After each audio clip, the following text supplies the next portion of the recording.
നമസ്കാരം. ക്രൂഡ് ഓയിലാണ് സൗദി അറേബ്യയുടെ പ്രധാന വരുമാനം. എന്നാൽ എല്ലാ കാലത്തും ഈ വരുമാനം ഉണ്ടാകില്ലെന്ന് മനസ്സിലാക്കിയ സൗദിയുടെ ഭരണകർത്താക്കൾ മറ്റു വരുമാന മാർഗങ്ങളും തേടുന്നുണ്ട്. പ്രകൃതിയിലെ ധാതു സമ്പത്ത് ഖനനം ചെയ്യാനാണ് സൗദി അറേബ്യയുടെ തീരുമാനം. 2.5 ലക്ഷം കോടി ഡോളറിന്റെ ധാതുക്കൾ സൗദിയുടെ മണ്ണിനടിയിലുണ്ട് എന്നാണ് കണക്ക്. അപൂർവ പ്രകൃതി മൂലകങ്ങൾ, അടിസ്ഥാന ലോഹങ്ങൾ, സ്വർണം, ഫോസ്ഫേറ്റ്, ടൈറ്റാനിയം എന്നിവയെല്ലാം സൗദിയുടെ മണ്ണിൽ ഏറെയുണ്ട്.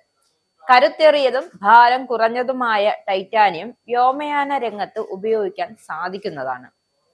നോർത്തേൺ ബോർഡർ മേഖലയിൽ 4.6 ലക്ഷം കോടി റിയാലിന്റെ മൂലകങ്ങളാണ് ഉള്ളത്. കൂടുതലും ഫോസ്ഫേറ്റ് ആണ്. വാദൽ ഷമാമിലെ ഖനനം കൂടി സമ്പൂർണ്ണ തോതിൽ എത്തിയതോടെ ലോകത്തെ ഏറ്റവും കൂടുതൽ ഫോസ്ഫേറ്റ് കയറ്റുമതി ചെയ്യുന്ന രാജ്യമായി സൗദി മാറിക്കഴിഞ്ഞു. കഴിഞ്ഞ വർഷം സൗദിയുടെ ഖനന വരുമാനം 1700 കോടി ഡോളറാണ്. 2030 ആകുമ്പോൾ 7500 കോടി ഡോളറാക്കി ഉയർത്തുകയാണ് ലക്ഷ്യം. സൗദിയുടെ ധാതു ഖനന മേഖലയ്ക്ക് 2035 ആകുമ്പോഴേക്കും 10,000 കോടി ഡോളറിന്റെ നിക്ഷേപമാണ് പ്രതീക്ഷിക്കുന്നത്.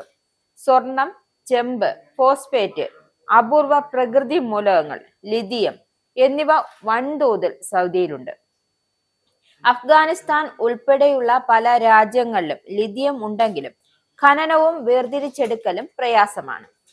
എന്നാൽ സൗദിയിൽ ഖനന സാധ്യതയും നിക്ഷേപവും കൂടുതൽ പ്രതീക്ഷിക്കുന്നുണ്ട്. ഇലക്ട്രോണിക് വാഹനങ്ങൾ, പുനരുപയോഗ ഊർജ അടിസ്ഥാന സൗകര്യം എന്നിവയ്ക്ക് സൗദിയിലെ ധാതുക്കൾ ഒഴിച്ചുകൂടാൻ സാധിക്കാത്തതാണ്. അതുകൊണ്ട് തന്നെ ലോകത്തെ ധാതു വിഭവങ്ങളുടെ ഹബ്ബായി സൗദിക്ക് മാറാൻ സാധിക്കും. പൊതു സ്വകാര്യ പങ്കാളിത്ത പദ്ധതിക്ക് സൗദി പ്രാധാന്യം നൽകുന്നുണ്ട്. കൂടാതെ അത്യാധുനിക സാങ്കേതിക വിദ്യകൾ ഉപയോഗിക്കുന്നുണ്ട്. ഈ രണ്ട് കാരണങ്ങൾ സൗദിയിലെ ഖനനവും കയറ്റുമതിയും എളുപ്പമാക്കും. എണ്ണ ഇതര വരുമാനം, തൊഴിൽ സൃഷ്ടിക്കൽ, പ്രാദേശിക വികസനം എന്നിവ ധാതു ഖനനത്തിലൂടെ സൗദിക്ക് നേടാൻ സാധിക്കുമെന്നും സാമ്പത്തിക നിരീക്ഷകനായ മൻസൂർ അഹമ്മദ് അറബ് ന്യൂസിനോട് വ്യക്തമാക്കിയിട്ടുണ്ട്. ഖനന രംഗത്ത് ലോകത്ത് ഏറ്റവും മികച്ചു നിൽക്കുന്ന രാജ്യമായി സൗദിയെ മാറി എന്നാണ് വിഷൻ 2030 വ്യക്തമാക്കുന്നത്. ഖനന ലൈസൻസ് 90 ദിവസത്തിനകം നൽകുന്നു എന്നതും സൗദി ഇക്കാര്യത്തിൽ നൽകുന്ന പ്രാധാന്യം എടുത്തുകാട്ടുന്നു. സൗദി അറേബ്യയിലെ ഖനന മേഖലയിൽ 290 കമ്പനികളാണ് പ്രവർത്തിക്കുന്നത്. വേദാന്ത ഉൾപ്പെടെയുള്ള കമ്പനികൾ ഇതിൽപ്പെടും. മിക്ക കമ്പനികളും കേന്ദ്രീകരിച്ചിട്ടുള്ളത് സ്വർണം, വെള്ളി, ചെമ്പ്, സിങ്ക് എന്നിവയുടെ ഖനനത്തിലാണ്. അപൂർവ പ്രകൃതി മൂലകങ്ങളിലും ഇനിയുള്ള വർഷം കൂടുതൽ ശ്രദ്ധ പതിപ്പിക്കുമ്പോൾ സൗദിയുടെ വരുമാനം കുത്തനെ ഉയരുമെന്നാണ് പ്രതീക്ഷ.